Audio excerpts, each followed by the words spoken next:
jarak berapa? 100 meter. Iya. Malam hari. Iya. Loh, dia nggak kenal nama, tapi tahu orangnya itu. Hebat bener. Matanya itu. Mata elang deh.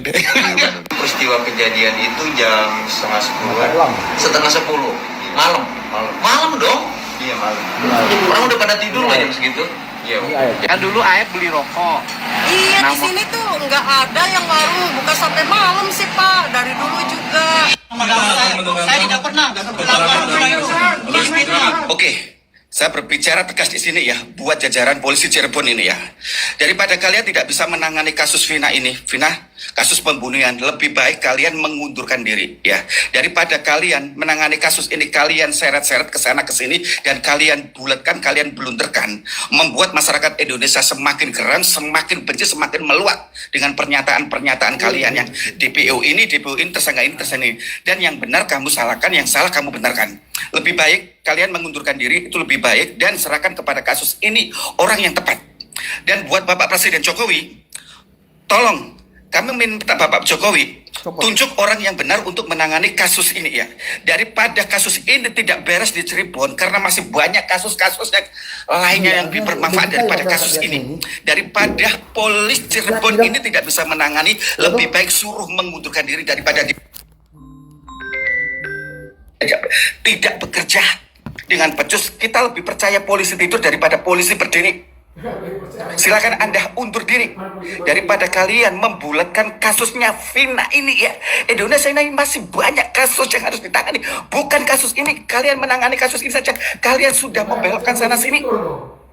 Masyarakat sudah geram, sudah benci, sudah meluak karena kalian sudah membelokkan sana sini, membulatkan, menggingungkan, membagongkan.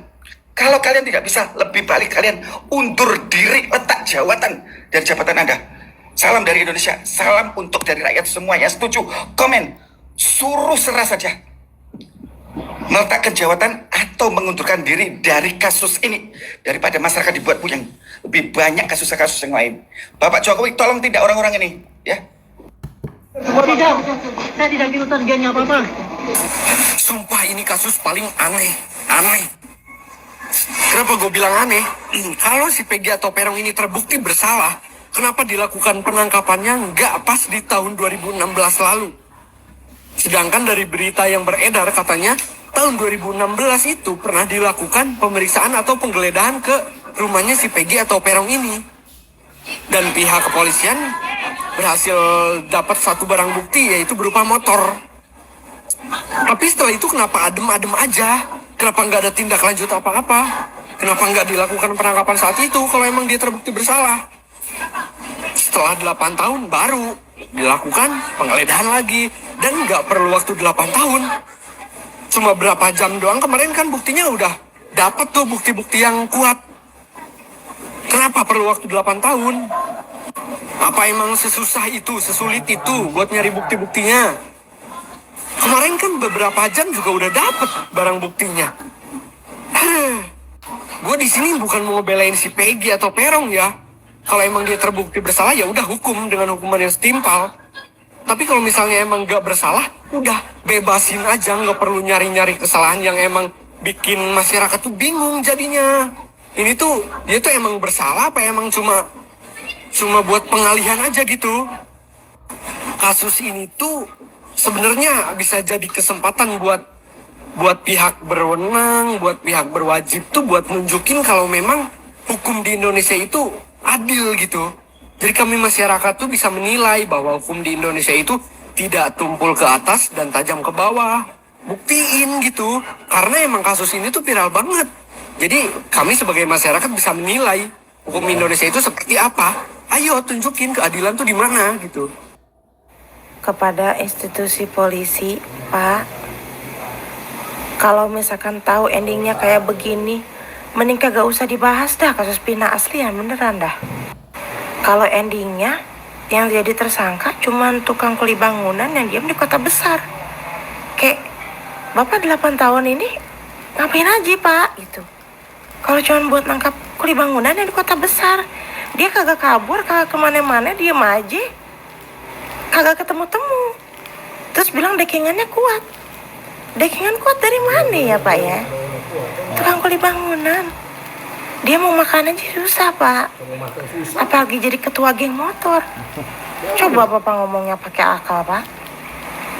Saya yang IQ-nya di bawah rata-rata juga. Ini tetap kagak masuk akal, Pak. Kirain saya, Pak, yang ditangkap tuh anak mafia besar atau apa gitu, yang jelas-jelas yang notabene emang lebih masuk tuh daripada ini gitu. Kayak dari telinga aja jauh, Pak. Teman saya aja yang telinganya bolong besar begitu pakai botol Yakult.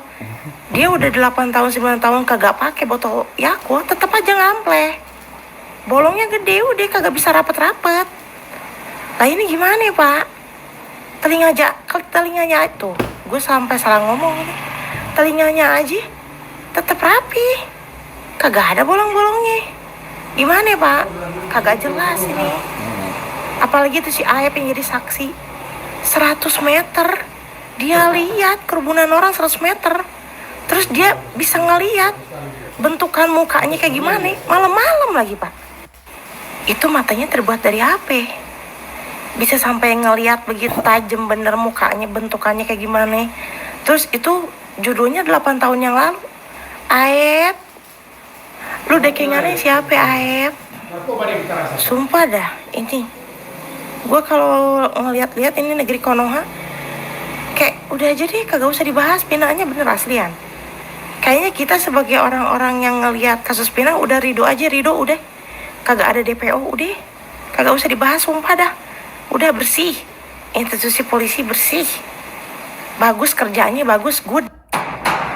Warawiri ngaku jadi saksi kunci kasus Vina Cirebon.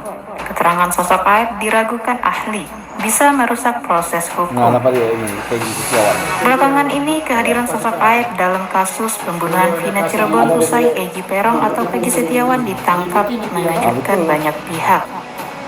Salah satu Reza Indragiri, seorang ahli psikolog forensik yang juga ikut memperhatikan fenomena pembunuhan di 2016 tahun silam. Semenjak viral karena difilmkan, kasus yang tadinya sudah hampir terlupakan kini menjadi perbincangan hangat masyarakat di jagat maya. Namun demikian, kehadiran sosok Aep yang disebut-sebut sebagai saksi kunci kasus Vina dan Eki diragukan sang ahli. Pasalnya, Aep muncul ke hadapan publik dan warawiri diwawancara media tanpa pendampingan pihak berwajib. Melansir kanal YouTube Kompas TV, Reza Indragiri pun mengaku terkejut dengan fenomena munculnya sosok Aep. Lebih-lebih keberadaannya muncul ketika Peggy Setiawan alias Egy Perong, DPO 8 tahun, kini sudah berhasil ditangkap. Satu pekan ini memang ada dua hal yang mengejutkan atau bisa disebut juga menggembirakan saya. Pertama, yang DPO 8 tahun tak tahu rimbanya ditangkap, ungkap Reza dikutip Hops ID pada Minggu 26 Mei 2024. Yang kedua, kemunculan saksi kunci. Ia menyambung. Namun Reza ungkap dirinya akan skeptis menanggapi keterangan para pihak yang memberi pengakuan pada kasus pidana secara umum. Saya akan tetap meragukan validitas dari kemunculan pihak-pihak yang memberi pengakuan dalam kasus pidana apapun secara umum, bebernya. Bukan tanpa alasan, sosok ahli yang diketahui mengajar sebagai dosen psikolog forensik di Akademi Kepolisian itu pun sebut ingatan manusia mudah terdistorsi. Dalam keilmuan psikologi forensik sudah berkali-kali dibuktikan jika pengakuan yang mengandalkan ingatan manusia terangnya. Ingatan manusia itu mudah mengalami fragmentasi, terdistorsi baik karena keinginannya maupun pengaruh orang luar karena suatu hal, jelas Reza. Ia pun menegaskan jika dalam proses pembuktian kasus hukum pidana ada namanya adagium hukum. Satu saksi bukan merupakan saksi. Sang ahli menyebut jika hal ini telah dibuktikan melalui sejumlah riset keilmuan forensik. Ada namanya adagium hukum, satu saksi bukan merupakan saksi, dan ini sebangun dengan riset yang sudah lama dan sering terbukti dalam keilmuan forensik Papa Reza. Hal yang paling berpotensi merusak dan bisa menghalangi proses penegakan hukum pidana adalah barang berupa pengakuan, kesaksian tandasnya.